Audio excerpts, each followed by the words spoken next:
একটি মেয়ে রাস্তা দিয়ে হাঁটতেছিল, অমনি একটা গাড়ি এসে সেই মেয়েটিকে কাদা দিয়ে মাখিয়ে দিয়েছে এবং সেই মেয়েটি রাগ করে সেই গাড়ির জন্য অপেক্ষা করতেছে। অপেক্ষা করার পর সেই গাড়িটি আবার আসছে। এখন সেই মেয়েটি দেখুন সেই গাড়ি থেকে ড্রাইভারটিকে নামিয়ে দিয়ে কাদামাখা রাস্তার পাশে বসিয়ে এবং সে গাড়ি ড্রাইভিং করতে যাচ্ছে এবং সে ড্রাইভিং করে দেখেন সেই ড্রাইভারকে কিভাবে কাদা মাখিয়ে দিচ্ছে। আবার সেই মেয়েটি গাড়ি বেগে দিয়ে আবার সেই ড্রাইভারকে কাদা মাখিয়ে দিল।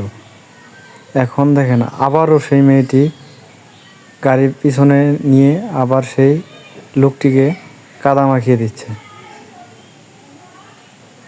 এটা বোঝানোর জন্য যে কাউকে কাদা মাখিয়ে দিলে তার কেমন লাগে সেটা বোঝানোর জন্য সেই ড্রাইভারকে এরকমভাবে কাদা মাখিয়ে দিয়ে মেয়েটি চলে গেল।